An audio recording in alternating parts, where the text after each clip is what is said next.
Well, now let's talk about a project you did a couple years before those first Steely Dan sessions. What can you tell us about Randall's Island? Ah, what great memories. Originally, I was playing... I was the musical director and the guitarist for a guy called Eric Mercury from Toronto. And he was being managed by the Robert Stigwood Organization, and most directly by a gentleman called Rick Gunnell, an Englishman living in New York. And to this day, I still have this vivid memory of being at the Whiskey A Go-Go in L.A., and Rick taking me by the shoulder and pulling me off to the side and saying, "Kid, I'd like to sign you up to the Stigwood Organization, and we're going to make you a star. What do you say?" And again, very quickly I went, "Sure, love to. Let's do it."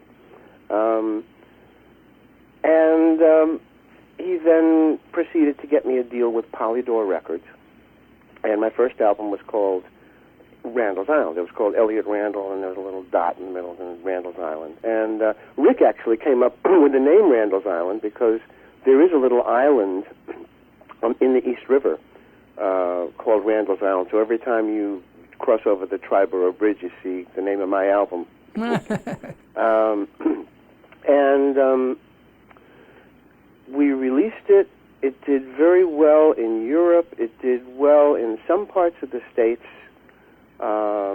And it turned out to be what some people call a cult record. There are a couple of cuts off of that record that people to this day, whenever I go anywhere to play, they'll be screaming out, "Play Sour Flower," or "Play Take Out the Dog and Bark the Cat." Yeah. I mean, those are the two that people seem to remember most vividly. It was a band of musicians, if you will. We were all very, very well schooled, and we could just go from one, I hate to use the word genre, but I will, genre of music to another at the drop of a hat. We just loved, we loved jazz, we loved classical, we loved what rock was in those days. And we then set out to tour with, as the opening act for John Mayall, who was also a Polydor act, who was also managed by the Robert Stigwood Organization. It was all very convenient. Yeah. And we toured Europe a couple of times, toured the States a couple of times, made a lot of really good friends. Still have a lot of those good friends to this day, I'm happy to say.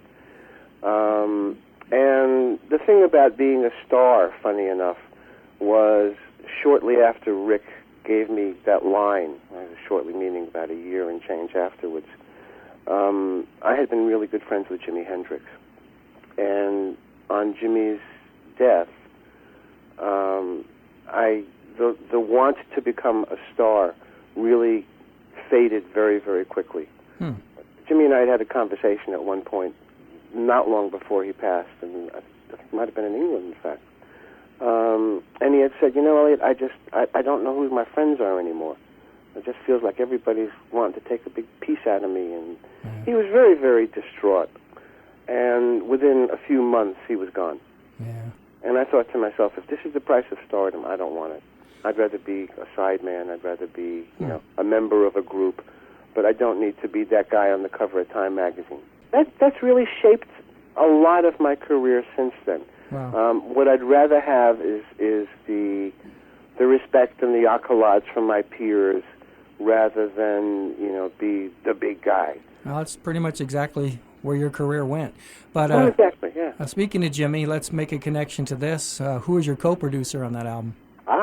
My co-producer was Jimi Hendrix's producer, a guy called Eddie Kramer, who absolutely wonderful set of ears, wonderful imagination, great classical music background himself. And we did it at Electric Lady Studios. Yeah. And funny enough, the first 3 albums that actually came out that were recorded at Electric Lady were Carly Simon's first album, Buzzy Linhart's first album, and Buzzy you'll know from having written that great tune, "You Gotta Have Friends," that Bette Midler had a big hit on, right. and Randall's Island. I'm going to talk a little more specifically about that album. There's a variety of musical styles on it. There's some nice mellow material, like Life in Botanical Gardens and All I Ams, which is one of the standout tracks for me. There's some extended jamming, like the opening track Sour Flower that you mentioned, and there's even some comedic material like Jolly Green Giant and the Statue of Liberty. Yes. I guess, if you're a Jolly Green Giant, you're going to have limited dating options, so the Statue of Liberty is going to look pretty good to you.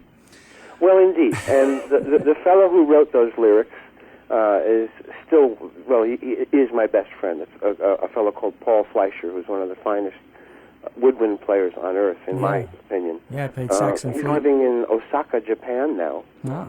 And we actually get together once a year to just try our hand at some, new adventurous writing.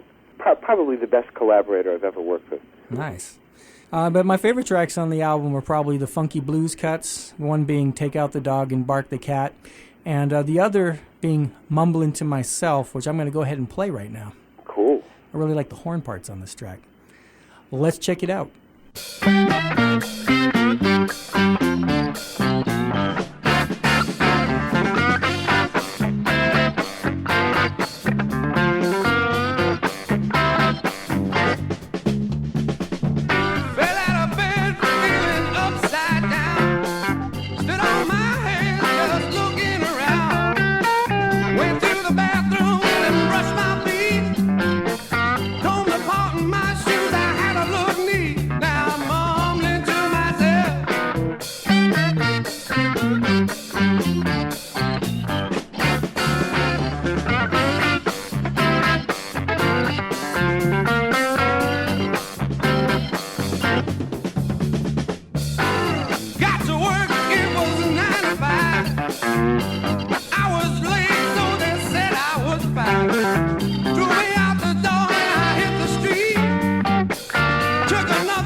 Well, you'd mentioned Robert Stigwood and his organization signing the band Randall's Island, or the band who recorded Randall's Island.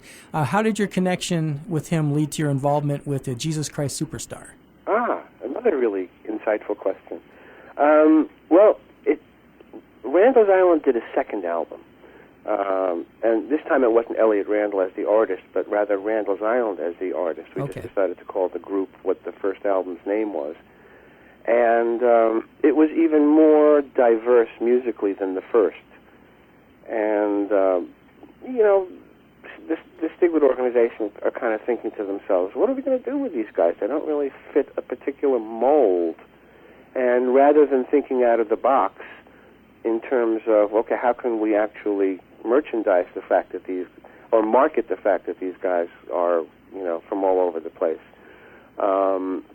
They thought, well, we won't really push this album very much, but we just signed Weber and Rice.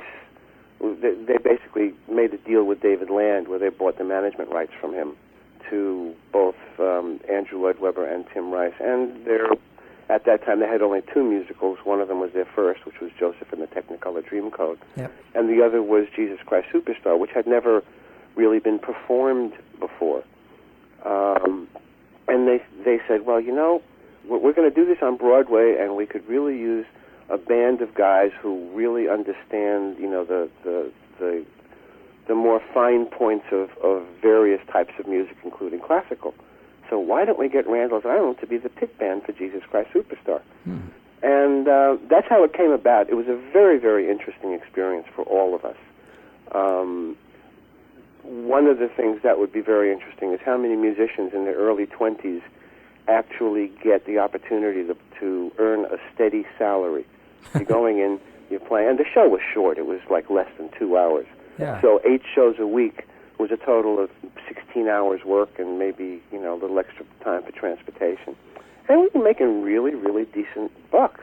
Was the band enhanced with other musicians? Oh, yes. There was a 30-some-odd piece orchestra sitting in the pit. And I'm wondering how the older musicians, how receptive were they to the rock elements of that show? They were very receptive. They were incredibly sweet. As long as we didn't, tear their ears off with volume, they were fine.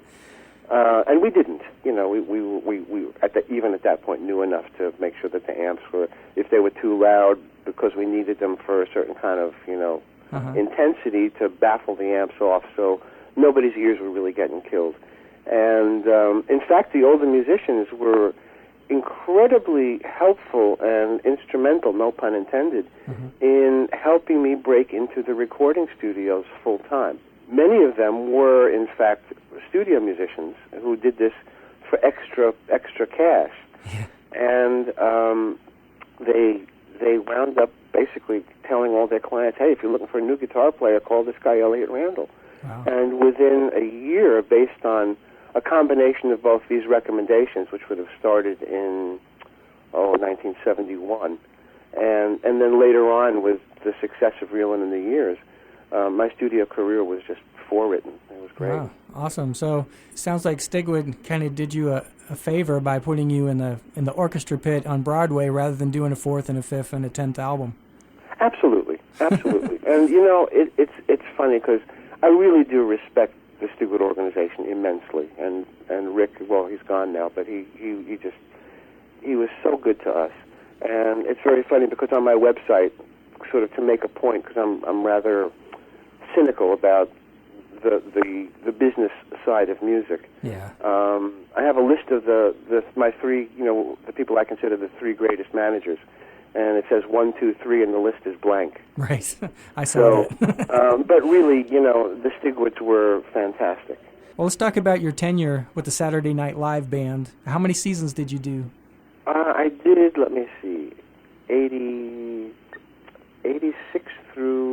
76 through 81. So you're there quite a while. And what did your musical duties entail? Well, the card that I was given to wear on my lapel said NBC Studios musical consultant. And what that meant was that it was sort of it was an all-around task. Sometimes I would play with acts. I remember playing with some really notables. Well, my first appearance was actually playing with Boz Scaggs. Yeah. A fantastic show. And Judy Collins and Eric Idle and a couple other really wild characters. But I also had a lot to do with the creative element in terms of matching music to skits.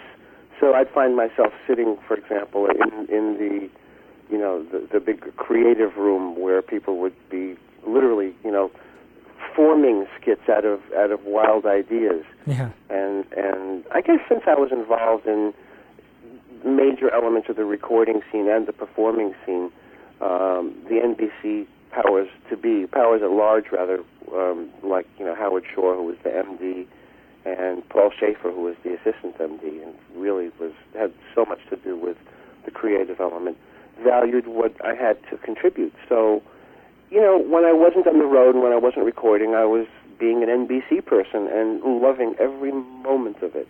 It was really one of the highest points of my career. So you weren't just the guitar player in the band. You had a lot of creative input, and they relied on you for... I know consultant is sort of a all-encompassing title, but the things you just described, helping them pick the music for the sketches. Were you in very many sketches? Not that many. Not that many. A lot of the sketches in which I had to do with the music were, I was just, sitting in control, sort of watching the fruits of our labor. Yeah. One that I remember quite silly was we did a Roy Orbison skit where John Belushi got up to be Roy Orbison. And at one point he takes off his sunglasses only to reveal another set of sunglasses. And he must have had 6 pairs of sunglasses, one on top of the other. That sort of stuff. But it was in general... and then there were other times where I would actually sit in with the band. Yeah. Where I would just be a member of the band for a show, which was also great. And also loads of fun. Again, really great musicianship, and the opportunity to have a really great time and play. Earlier you asked me about nervous, and nervous is a funny word. I tend to not be nervous, I guess, because I acclimated myself to that real early. Mm-hmm. But if there were ever a nervous-making situation for a lot of people, it would be knowing that you're about to hit the air in front of 60 million American viewers with not even a 3-second time lag. Yeah. What we did was what you saw. Well, you mentioned John Belushi. Were there any cast members you got along particularly well with? There weren't any that I didn't get along with. I really have the fondest of feelings for them all. Perhaps the 2 guys that I got closest to and were most fond of were John and also Bill Murray. Oh, yeah. Also, Gilda was an absolute angel. I mean, she was just the most wonderful person. But John and I, we have quite the history, and at one point before, the Blues Brothers originated on the show, and then they took the show on the road. And, talking about another close call, John had asked me, I had him in my studio singing a vocal on a tune that I will be releasing, actually, not this next album, but the album after that is going to be called Elliott Randall's Guitar Archives Part 2. And on it are some cuts. One of them is with the Doobie Brothers backing me up, and another one is with John Belushi singing lead on a blues tune. But John, on that day, asked me, hey, I was just thinking, we're going to do this, and we're going to take the act out live. Would you be into being the musical director of the Blues Brothers? This is a very, very nice thought, and I thought to myself, we are at this point in our lives so wacky and so abuseful of substances and stuff. I think that if I were to say yes, I probably wouldn't survive. Wow. And I can leave some ellipses after that, I suppose. And so this would have been in the off season for Saturday Night Live, like if 79 or 80.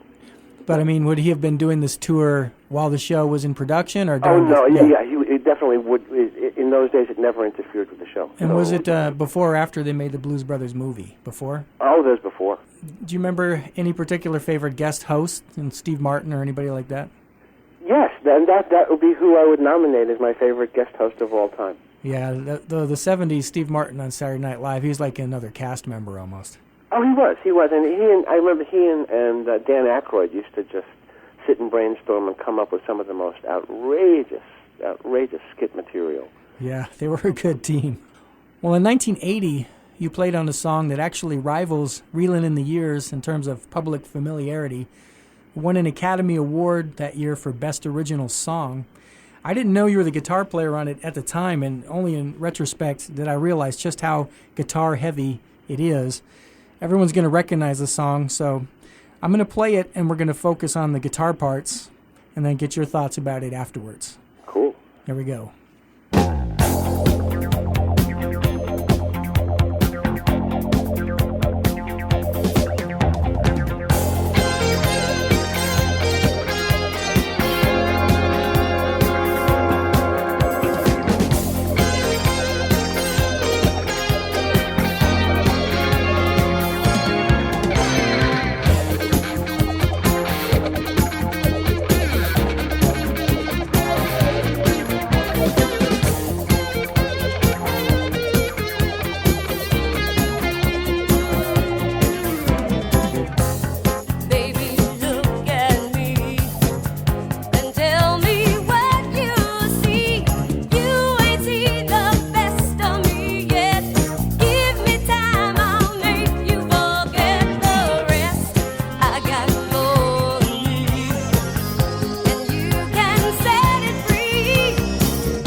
That's a pretty rocked out solo. What do you remember about the Fame sessions?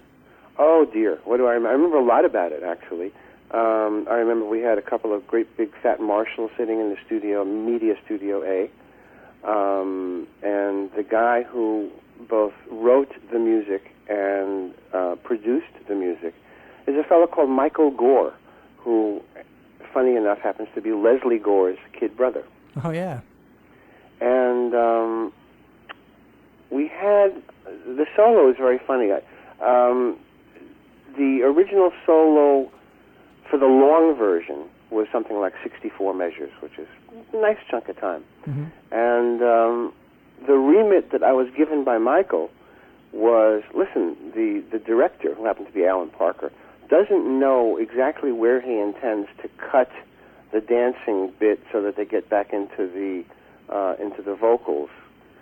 So what I need you to do is every 16 bars, I need you to end it, but it mustn't sound like an ending because you're going to go and play further. Well, that had to be one of the hardest assignments of my life, because to me, building a solo is like telling a story. Yeah, you need to know where you're going to start, middle, and end. You don't exactly. So I had to start middle and end 4 times, and have it still sound like one consecutive solo. As it turned out, in the single, they actually just used the first part of the solo, which really ends quite gracefully. Yeah. But every time I listen to the long version, a little bit of me has a bit of a cringe to my soul, because it's like, no, I wanted to just fly with this baby. I can tell you, as a listener, it doesn't sound like the guitar player's lost, So it doesn't sound like, keep going, keep going. Well, that's good. It doesn't have that. I like the part where you just kind of go dunk, dunk, dunk, dunk, those little muted things. Ah, yes. That's probably my favorite part of it. I mean, I like all of it, but when it starts to do that little thing, it's kind of different. Wow, I'm glad nobody ever asked me to do anything like that as a guitarist or a keyboardist. It's like, we don't know where the solo's going to end, so just do some false endings, like you said, every 16 bars. Yeah. Man, that's rough. Yeah, but a big piece of my pleasure is gotten from, I guess, what I'd call a musical challenge. Whether it's something like what we just talked about, or whether it's getting up on stage, sitting in with a group that I've never played with before, and just somehow fitting in seamlessly. I might not know the chords, but I have to fake it, and good faking means sometimes knowing when to lay out for a couple of beats and just get an understanding of where the piece is going. And, long may it rain.